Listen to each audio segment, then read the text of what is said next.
Donc, nous arrivons à la quatrième communication de la matinée. C'est donc M. Charles Guérin, qui est professeur de littérature latine à Paris-Sorbonne, Paris 4, qui est un spécialiste de la rhétorique, à laquelle il a consacré pas moins de 3 livres depuis 2009, dont le dernier, qui est paru en 2015, La Voix de la vérité, a été primé par l'Académie avec le prix Georges Perrault. Et donc, il va nous parler tout naturellement, je dirais, de l'équité dans la rhétorique. Vous avez la parole. Si l'on cherchait à incarner l'existence d'une forme d'aequitas rhétorique qui serait entièrement située hors du droit, comme nous y invite Dario Mantovani aujourd'hui, l'orateur Servius Sulpicius Galba serait un candidat très prometteur. Le premier livre du De Oratore de Cicéron, rédigé en 55 avant Jésus-Christ, nous rapporte une anecdote que l'on peut situer entre 143 et 137 avant Jésus-Christ, dans laquelle Galba, qui est alors un consulaire, accompagne au forum le jurisconsulte Publius Crassus Dives Mucianus pour lui marquer son soutien alors qu'il brigue une magistrature. En pleine rue, un campagnard aborde le jurisconsulte Crassus pour obtenir un conseil juridique. Il repart dépité puisque Crassus, sur le vif, lui a fait une réponse qui ruine absolument toutes ses espérances. Mais Galba, à côté de lui, est un homme d'expérience, bien conscient des enjeux électoraux.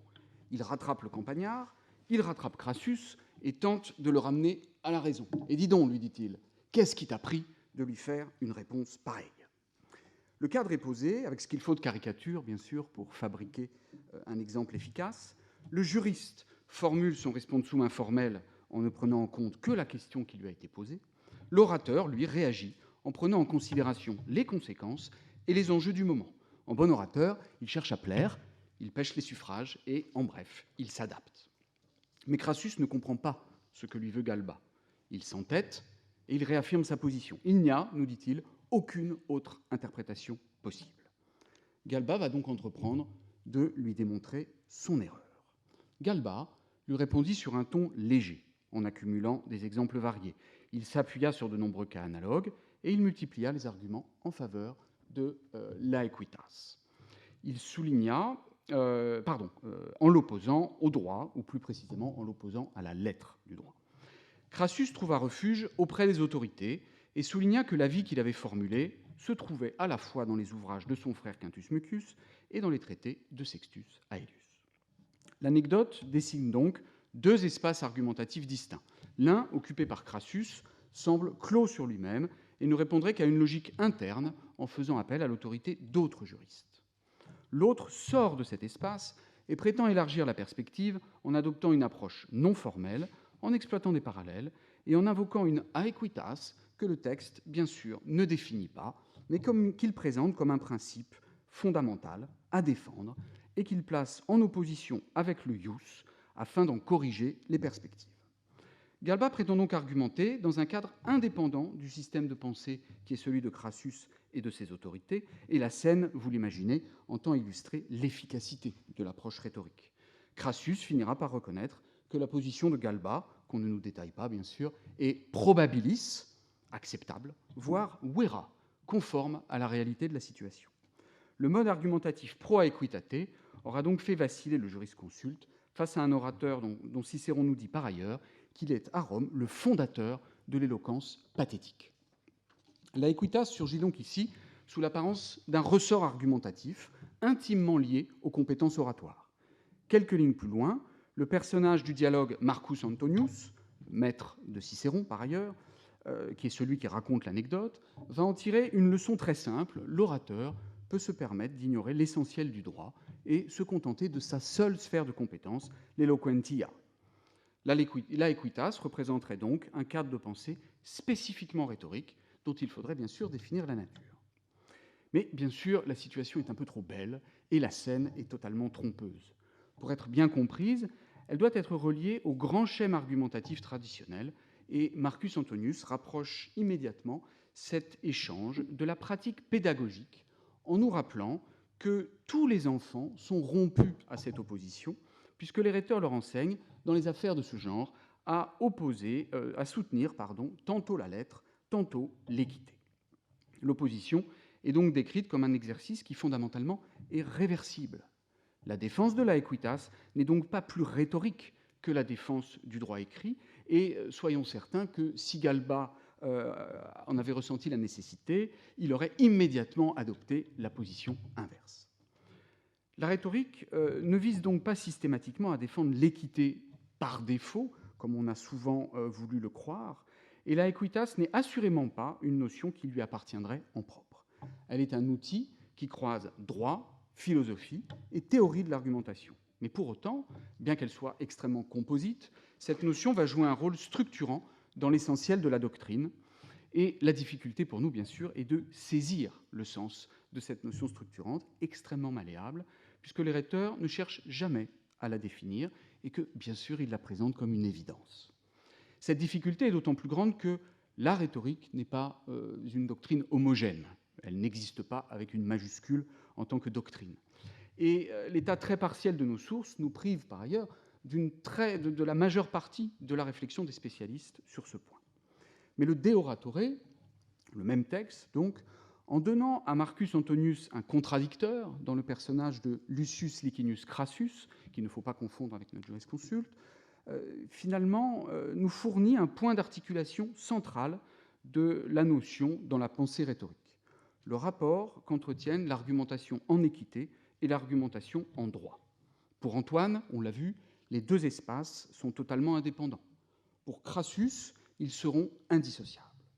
Et c'est entre ces deux pôles extrêmes, celui d'une autonomie complète et celui d'une dépendance absolue des deux champs du droit et de l'équité, que la réflexion rhétorique va s'articuler entre le 1er siècle avant Jésus-Christ et le 2e siècle après Jésus-Christ, qui constitue l'empan de mon étude, et que la rhétorique, par ce balancement, finalement tracera une voie moyenne pour réfléchir aux usages argumentatifs de l'équité qui m'intéresseront aujourd'hui.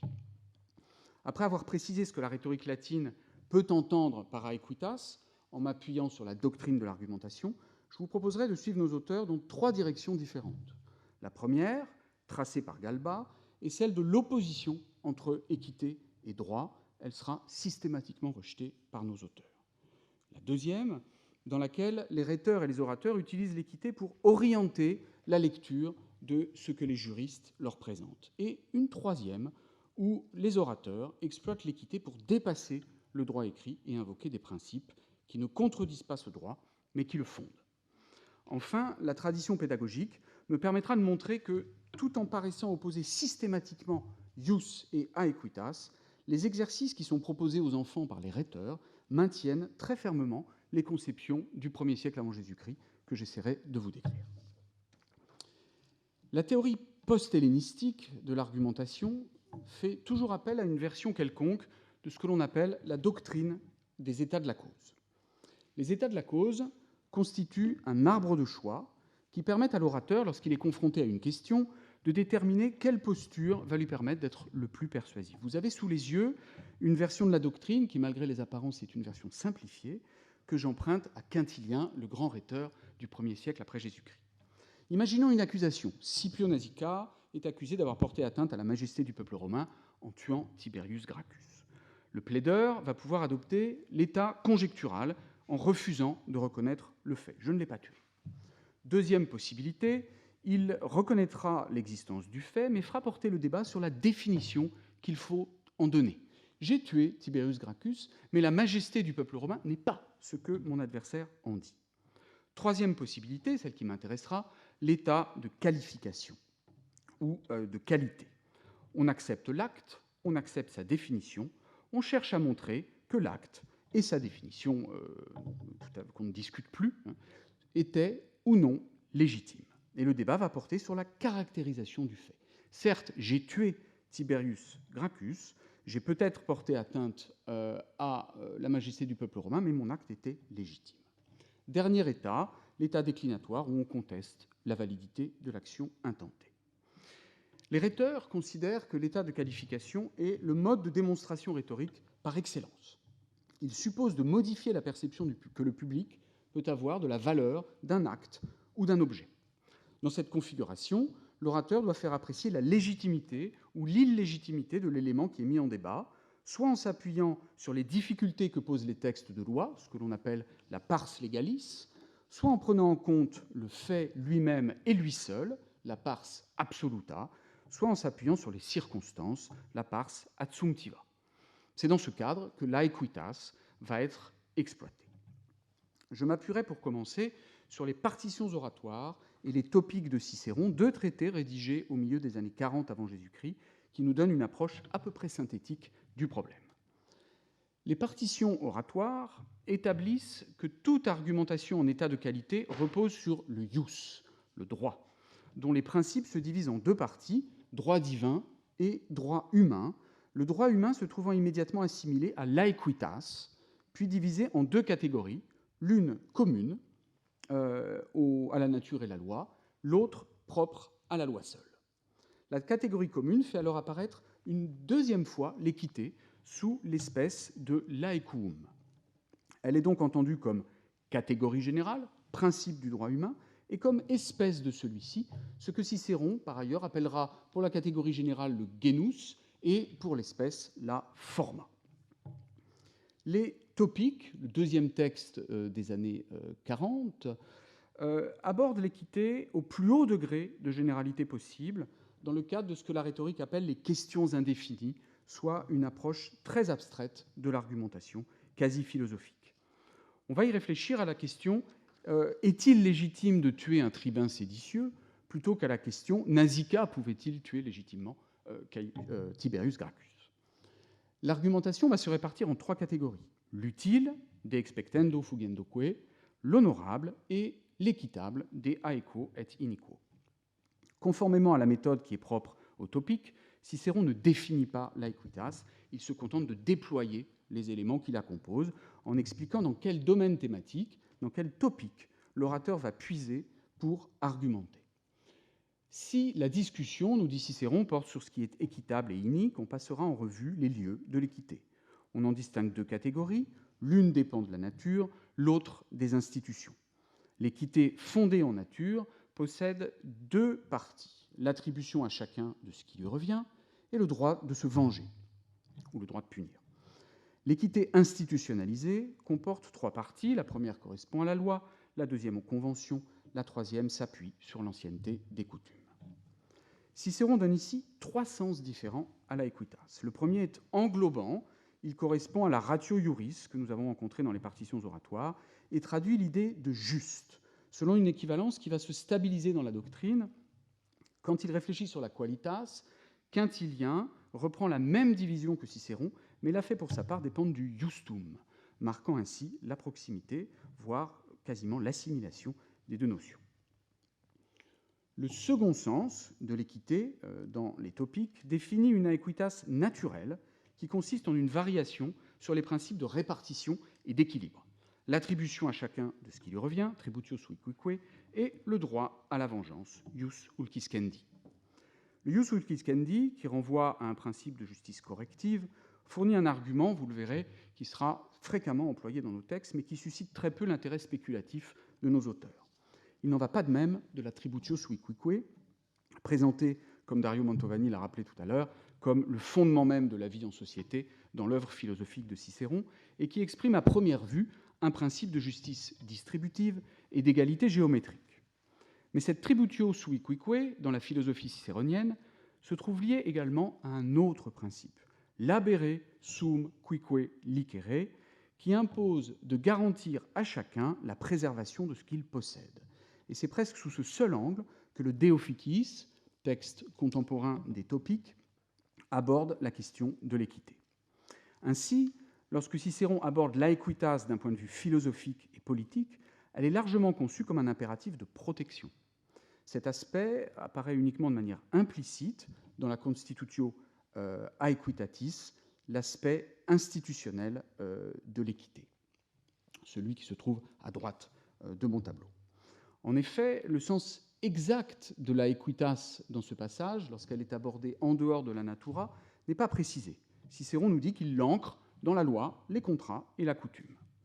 Mais l'expression qui est employée, institutio aequitatis, peut être rapprochée d'une définition fournie au paragraphe 9 de ce texte, qui fait du ius civile la fixation d'une aequitas, elle-même définie comme conservation, c'est ce qu'exprime le verbe obtinere, de ce qui lui appartient par chacun des membres d'une même communauté politique. Le principe d'équilibre fondé en nature est donc exprimé comme principe de conservation dans les règles que se donne la collectivité. Mais quand il rédige ces deux traités, Cicéron n'invente pas les notions qu'il nous présente. Il les reconfigure et il en fait un usage systématique. Il est donc nécessaire de s'interroger sur l'existence préalable de ces différents sens. De toute évidence, le traitement de l'équité comme format, donc comme ici espèce finalement de la catégorie générale, fait fond sur une autre topique très traditionnelle, variable, mais toujours présente dans la doctrine, celle des sources du droit, qui sont toujours présentées par les manuels et les traités rhétoriques dès qu'il s'agit de raisonner sur la qualité de l'acte jugé. Je partirai d'un texte rédigé par le jeune Cicéron aux alentours de 84 avant Jésus-Christ, qui s'intitule le De Inventione, sur l'invention, donc en substance sur les techniques d'argumentation, qui distingue, de façon peu surprenante bien sûr, trois grandes sources du droit, la nature, la coutume, consuetudo, et la loi. La notion d'équité n'émerge dans cette structure que dans l'espèce du par, que j'ai indiqué en rouge à droite, qui consiste à être in omnes aequabile, à être égal envers tous, principe qui semble annoncer celui de l'équilibre, de la distribution et de la préservation présenté par les topiques. L'adjectif par, dans le de officiis, que je mentionnais tout à l'heure, sert d'ailleurs à caractériser l'attitude d'Aratos de Sicyone, qui fut capable d'accorder la partie spoliée, la partie spoliatrice de la population de la cité, 15 ans après une guerre civile, en mettant en place un système de compensation financière pour les uns et les autres. Dans cette structure, l'équité est donc une simple forma, une espèce, et ce principe d'équilibre, vous le voyez, n'est pas encore relié par Cicéron à la natura, qui en revanche englobe bien le droit à la vengeance, exprimé ici par la vindicatio. Ainsi, la justice distributive se trouve rattachée aux institutions, la justice corrective à la nature, et l'on comprend qu'en 84 avant Jésus-Christ, la notion conçue de manière systématisée et unifiée par les topica n'est pas encore pleinement en place. Tournons-nous à présent vers l'autre témoin de la rhétorique des années 80, la rhétorique à Irénius, un texte anonyme qui précède le De Inventione de 2 ou 3 ans et qui présente une liste similaire qui est structurée néanmoins de façon un peu différente. Elle regroupe la nature, la loi, la coutume, le précédent judiciaire, l'équité et les conventions. Vous voyez que l'équité n'apparaît pas ici comme ratio iuris englobante comme dans les topiques, qu'elle est une source du droit, une forma, et qu'elle ne se trouve reliée ici ni au droit naturel, ni à l'institution.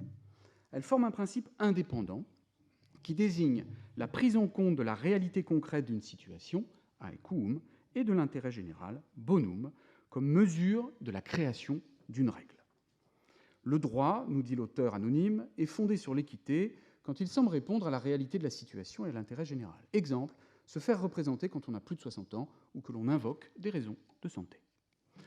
La référence qui est convoquée par la rhétorique Irénius marque l'ancrage de cet aequum dans des pratiques et des réflexes qui sont bien installés au 1er siècle après Jésus-Christ. Ici, le cadre est celui du droit prétorien. Donc, contrairement à Cicéron qui fait du par un principe très abstrait, l'auteur de la rhétorique Irénius aborde l'aequum comme une méthode qui permet de mettre ce principe en action. Certes, cette méthode n'est pas directement utilisable par l'orateur, puisque celui-ci ne dit pas le droit, mais elle va lui fournir des arguments. Et cette capacité à établir un lien correct entre la norme et le réel est précisément la vertu que les orateurs vont attendre de leurs juges et même exiger d'eux.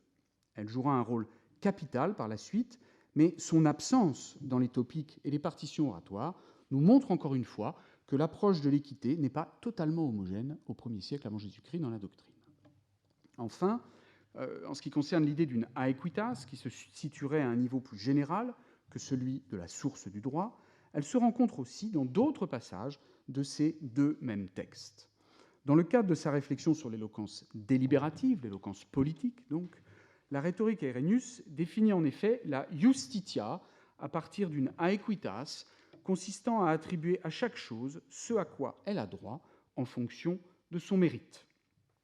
Le principe de juste distribution, que la rhétorique à Irénus ne faisait pas intervenir dans les sources du droit que je vous ai montrées à l'instant, apparaît donc finalement.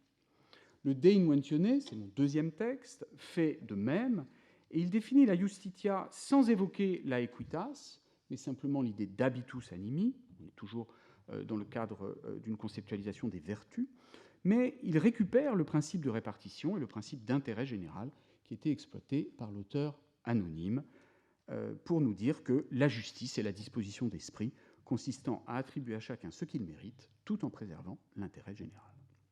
Ainsi, la tributio sui cuique représente dans ses premiers textes un principe général d'ordre politique et qui est totalement adéquat à la réflexion philosophique que Cicéron développera par la suite. La doctrine rhétorique exploite donc au 1er siècle un fond conceptuel stable, mais qu'elle articule de manière très variable. Ce fond conceptuel, si j'ose une synthèse, s'organise en 3 grandes catégories qui vont du plus abstrait au plus concret. Dans son sens le plus général, la equitas désigne le principe du ius, ratio iuris. Cette ratio englobante s'appuie ensuite sur des fondements qui donnent à la equitas des sens plus précis. Le premier est présent dans tous les textes rhétoriques et fait de l'équité un principe distributif, fondé tantôt sur la nature, tantôt sur les institutions. Ce principe peut être exaucé au niveau d'une vertu d'ordre politique, on le voit ici, et se trouve relié à l'exigence de préservation de la propriété. Il est ensuite directement traduit par les institutions. Second sens, moins central dans la théorie, puisqu'il est parfois indépendant de la mention de l'équité, la justice corrective. Enfin, troisième sens, représenté par l'aecum et bonum de la rhétorique à Irénus, qui régit la production du droit en le fondant sur la prise en compte du réel. L'articulation entre la ratio iuris, les fondements de cette ratio, et l'institutio a equitatis, la traduction de l'équité dans les institutions, trouve un écho très clair dans le De Inventione de Cicéron, où notre auteur distingue 2 configurations différentes. L'une, alors ces configurations sont très mal nommées par Cicéron, il y a un gros problème philologique dont je vous épargne le détail, mais qui tient à des difficultés de traduction de la version grecque de la doctrine. Cette articulation, donc, est signifiée par la création de 2 catégories. L'une est dite negotialis, par factuel, qui va supposer, c'est un peu contre-intuitif, un débat sur un point de droit, et où l'on va examiner le droit d'après la coutume de la cité et d'après l'équité. L'autre configuration, nommée pars juridicialis, espèce judiciaire, laisse de côté la discussion du droit pour lui-même et prétend rechercher la nature de l'équitable et du juste. Dans la part factuelle, l'équité va servir d'outil d'interprétation. Dans la part judiciaire, l'équité va devenir un support argumentatif directement exploitable. Je partirai de cette équité définie comme instrument dans la pars negotialis, où, dans le De Inventione, Cicéron nous laisse un peu sur notre faim, puisqu'il nous explique que pour mener à bien cette pars negotialis, il suffit à l'orateur de se reporter aux sources du droit. Et le développement s'arrête là. C'est donc vers le corpus oratoire qu'il faut se tourner si l'on veut comprendre le détail de la démarche, et je vous propose d'exploiter le procaecina de Cicéron, prononcé en 68 avant Jésus-Christ. Il s'agit d'un discours qui défend les intérêts du malheureux Caecina à la suite de la contestation d'un héritage, puisque Caecina était empêché de pénétrer dans sa propriété par des hommes qui avaient été apostélas, par Sextus Aebutius. Sextus Aebutius qui prétend de ce fait récupérer un bien dont il aurait hérité. Ces hommes n'ont pas des intentions bien pacifiques, vous l'avez compris. La question centrale de ce texte est celle de l'interprétation du récent édit prétorien Unde vi armata, qui concerne l'expulsion violente d'une propriété par une troupe armée. Cet édit peut-il s'appliquer malgré la différence évidente entre les faits jugés et la formulation de l'édit, qui suppose qu'on ait contraint le plaignant à quitter un endroit par la violence et non pas qu'on lui ait simplement refusé l'entrée dans une propriété où il ne se trouvait pas. Face à ce ius dubium, à cette hésitation sur le sens du droit, l'orateur va mobiliser une argumentation par l'équité. Reste à déterminer le sens que prend cette équité dans cette configuration. Elle nous est présentée de 2 manières différentes dans le discours. La première existe de façon totalement indépendante par rapport à la loi. L'autre ne se comprendra qu'en relation avec elle. La première instance, indépendante de la loi, est présentée par Cicéron comme une qualité intrinsèque aux choses et aux situations, et une qualité que l'on perçoit de façon instinctive. Cicéron évoque ainsi l'aequitas de sa position, aequitas defensionis, ou l'aequitas de la situation de son client, aequitas rei. Et il signale qu'une situation peut naturellement se montrer pleine d'aequitas. Il s'agit ici, bien sûr, d'exploiter une topique, une série d'arguments préfabriqués que l'on opposerait en bloc à la lettre du texte de droit. Cicéron décrit la méthode directement comme un pis-aller qu'il aurait exploité pour justifier la possibilité d'une défense totalement détachée de la lettre de l'interdit, mais qu'il va rejeter, je vous rassure.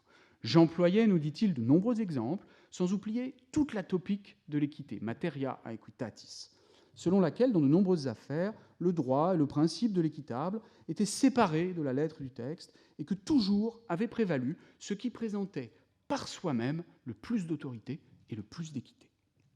Cette materia, vous le voyez, nous renvoie directement aux arguments de Galba. Elle se fonde sur l'idée d'une équité indépendante de la lettre du droit, mais qui pointerait vers des exigences supérieures que l'on percevrait indépendamment du scriptum. Ce développement ne permet pas de préciser davantage la notion d'aequitas.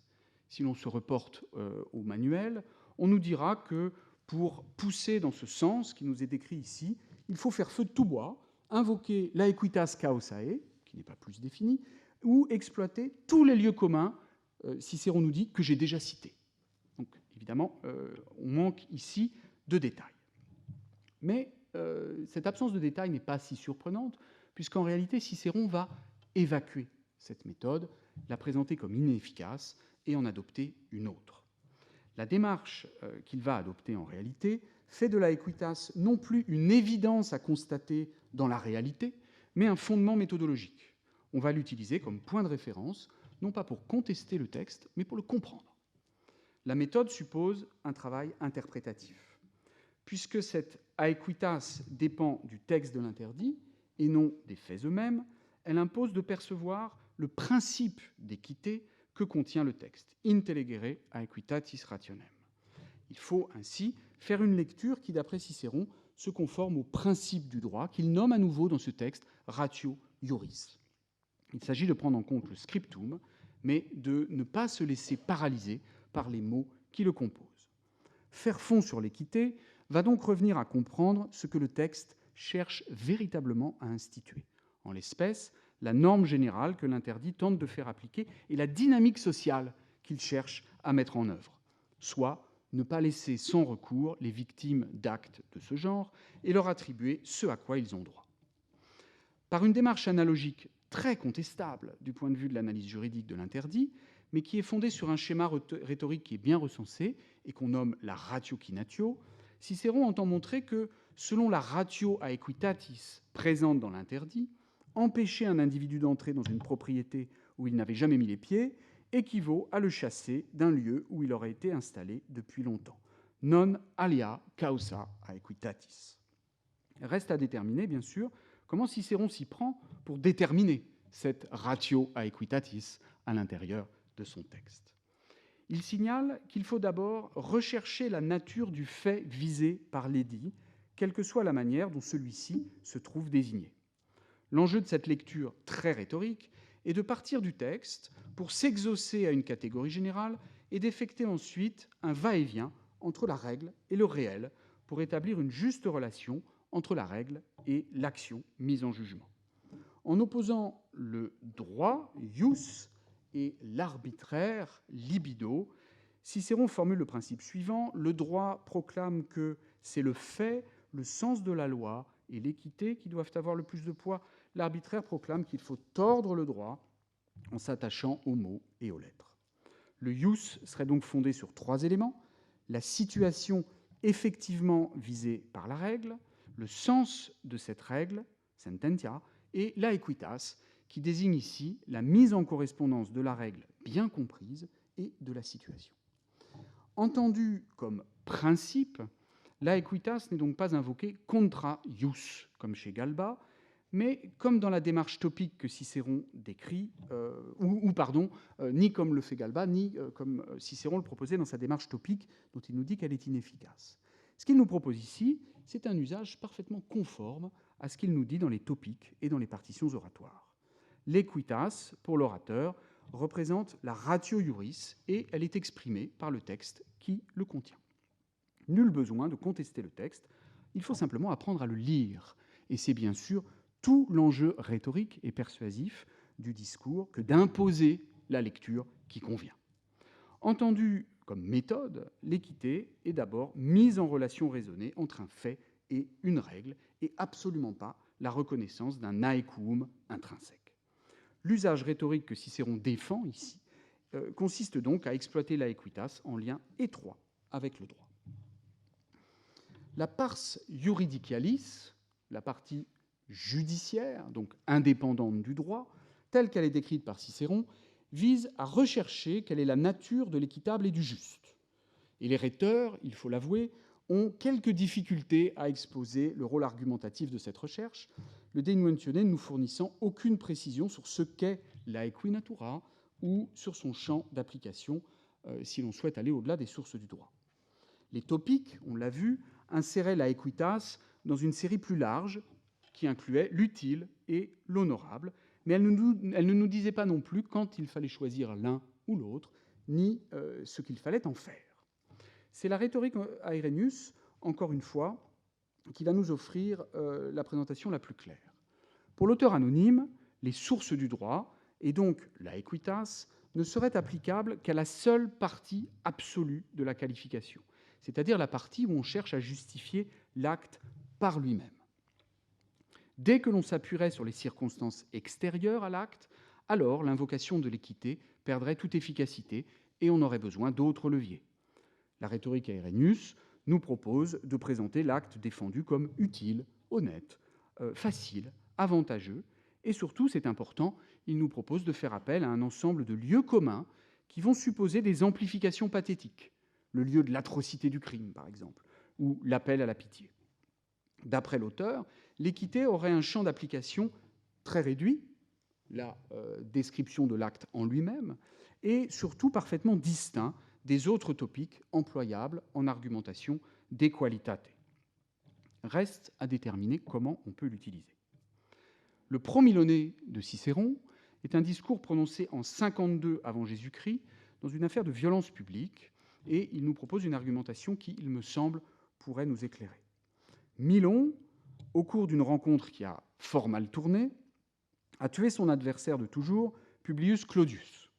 Accusé d'éoui, de violence publique, il est défendu par Cicéron en état de qualité, il faut bien reconnaître le fait et il faut bien en reconnaître la définition, et cet état de qualité est présenté selon deux modalités. D'abord, une argumentation principale qui va chercher à établir que la mort de Clodius a eu lieu conformément au droit et qu'elle correspond à ce que l'on désignerait aujourd'hui comme légitime défense. Cicéron tente d'abord de s'appuyer sur la loi des loups stables, qui autorise la mise à mort des voleurs nocturnes et des voleurs diurnes quand ils sont armés. Mais hélas, la distance aux faits jugés est si grande qu'il ne parvient pas à produire une analogie correcte entre la règle de droit et la situation. Il va donc avoir recours à autre chose qu'au ius scriptum et invoquer directement la loi naturelle. Cette loi existe, juge. Elle n'est pas écrite, elle est naturelle. Elle prescrit que si notre vie est confrontée aux pièges, à la violence, aux armes des voleurs ou des ennemis, tous les moyens d'assurer notre sécurité sont moralement justifiables. Et Cicéron emploie donc ici le lieu du ius ulciscendi, qui fait référence, bien sûr, à l'équilibre face à la menace qui pèse sur nous. Et sa démarche argumentative sera très simple. Elle consistera à souligner la coïncidence entre l'acte de Milon et cette source du droit. À partir de là, qu'aura-t-il à démontrer? Simplement que c'est l'adversaire qui, le premier, a lancé l'attaque et que Milon n'a fait que répliquer, conformément à l'aequi natura. Succède à cette argumentation un développement supplémentaire qui exploite les autres versants de la qualité en proposant deux autres justifications. Milon, ainsi, aurait accompli un acte honorable en tuant Clodius puisque celui-ci avait commis de nombreux méfaits. 15 paragraphes nous les rappellent et nous les décrivent avec force pathétique. Il aurait également fait œuvre utile en éliminant un personnage qui menaçait la stabilité d'une cité, Rome, qui était dépourvue des moyens légaux d'agir contre lui. Ces passages déploient, dans les deux cas, un appareil pathétique complet, des amplifications, des étopées, des prosopopées, qui n'apparaissent jamais dans le développement principal, qui consiste à défendre l'Aequitas. Il me semble donc que le Promilonné fixe une architecture qui associe Aequitas, Honestas et Utilitas, les trois catégories des topiques. Il donne à l'argument par l'équité un sens très précis, celui de principe de correction. Et enfin, il nous montre qu'argumenter à partir de l'Aequi Natura revient à mettre en coïncidence l'acte et un aspect de l'Aequum entendu comme source du droit. Comme dans la Pars Negotialis, l'équité a une relation non conflictuelle avec le droit, qu'ici, elle se contente de dépasser pour remonter à ses premiers principes. Néanmoins, et c'est là que l'affaire devient complexe, la stricte distinction entre ces trois catégories n'est pas toujours aussi claire. Et la tradition rhétorique va donner progressivement à l'Aequitas une position surplombante et faire d'elle un opérateur général de l'argumentation par la qualité, et donc lui faire recouvrir à la fois utilitas, honestas et aequitas. Ainsi, d'après les partitions oratoires, répondre à une accusation par la qualité revient à aequitatem opponere, invoquer l'équité, par opposition, vous le voyez, à la conjecture et à la définition. L'équité recouvre alors tous les types d'argumentation en qualité possibles, un emploi générique qui, certainement, fait écho à la définition traditionnelle de l'éloquence judiciaire comme type d'éloquence visant à la equitas, mais dont il faut malgré tout reconnaître qu'elle brouille les frontières de la notion telles que nous les avons déjà rencontrées. Comment comprendre ce regroupement apparent de l'utile, de l'honorable et, bref, de toute la qualité sous la seule catégorie de l'équité? Pour répondre à cette interrogation, et pour terminer mon parcours, je dois me pencher sur les pratiques pédagogiques des débuts de l'Empire, où on va retrouver très nettement cette tendance. Les déclamations de discours fictifs, qui préparent les élèves des rhéteurs à l'éloquence judiciaire, s'organisent en effet dans la plupart des cas selon une grande division où l'affaire est successivement traitée selon le ius, puis selon la equitas, de manière indépendante par rapport à l'état de cause qui a été choisi. Les corrigés scolaires, qui sont rassemblés dans le corpus des petites déclamations du pseudo-quintilien, un corpus du IIe siècle après Jésus-Christ, insistent très fréquemment sur cette distinction fondamentale et signalent nettement le passage d'une partie à l'autre. Voilà pour le droit, dit le professeur, passons à l'équité. Et dans la déclamation, le terme aequitas va désigner une partie du discours, qu'on appellera également tractatio, le traitement, et c'est dans cette partie que les rhéteurs présenteront des arguments indépendants de la loi positive. La lecture qui est faite fréquemment de ce phénomène consiste à nous dire que les rhéteurs ont vidé l'equitas de tout son sens et qu'ils l'opposent en bloc au ius. Mais cette lecture passe sous silence le fait que Cicéron a déjà fabriqué cette équivalence entre qualité et équité. Je voudrais donc achever mon développement en vous montrant rapidement que les objets pédagogiques que les usages pédagogiques de l'aequitas maintiennent en réalité les sens fondamentaux de l'équité rhétorique et que la valeur englobante du terme s'interprète en parfaite continuité avec la doctrine antérieure. Je vais m'appuyer sur deux cas, très courts, je vous rassure, tirés des déclamations mineures, qui, pour le premier, semblent diluer le sens de l'équité et pour l'autre, le renverser. En premier lieu, la mineure 270, intitulée « La jumelle violée ». Le sujet contient l'énoncé d'une loi fictive, le récit d'un cas pratique et un point à juger. Que celui qui a causé une mort subisse la peine capitale, c'est la loi fictive. Il y avait deux jumelles. Un jeune homme viola l'une d'elles. Elle se pendit. Le père amena l'autre auprès du magistrat et lui ordonna d'opter pour la mort du violeur. Le jeune homme crut que c'était celle qu'il avait violée. Le magistrat ordonna de le mettre à mort. Ensuite, on découvrit ce qui s'était passé. On accuse le père d'avoir été cause de la mort. Le professeur va proposer un plan très classique. D'abord, raisonner sur le droit en démontrant que le père, au sens de la loi, n'est pas causa mortis. La démarche employée correspond formellement à celle du procaequina. Vient ensuite la partie qui nous intéresse, celle que le rhéteur nomme aequitas dans ses indications liminaires, mais que son corrigé, c'est-à-dire le texte qu'il propose comme déclamation, nomme paterni adfectus, les émotions paternelles. Et donc, ce corrigé nous présente l'aequitas, la partie nommée aequitas, comme un développement strictement pathétique. Le père amplifie sa souffrance. Cette assimilation de l'équité aux passions semblerait confirmer la dégradation que la déclamation ferait subir à nos principes. Mais malgré les apparences, le professeur a une vision extrêmement claire de ce qu'est l'aequitas. La solution nous est donnée au cœur du développement de iure, quand le déclamateur indique qu'il est en train de plaider en droit et pas encore en équité.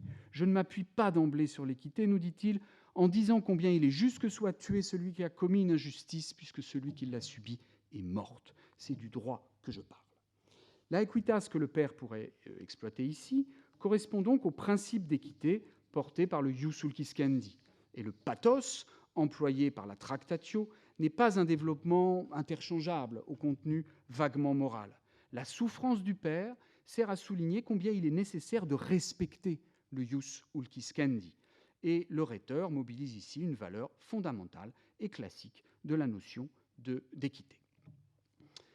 Je passe à mon deuxième exemple, qui sera le dernier, la mineure 254, où le rhéteur cherche à montrer qu'un exilé doit être à nouveau admis dans la communauté civique alors que la loi l'interdit.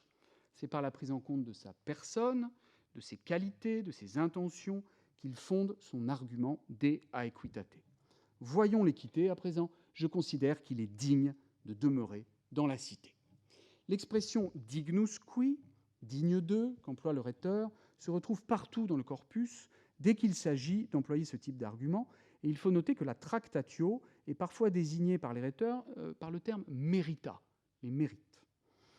L'enjeu, semble-t-il, est de puiser dans des considérations morales et dans l'appréciation des qualités individuelles la possibilité de créer une exception à la loi, en mobilisant de manière un peu vague l'idée de juste rétribution.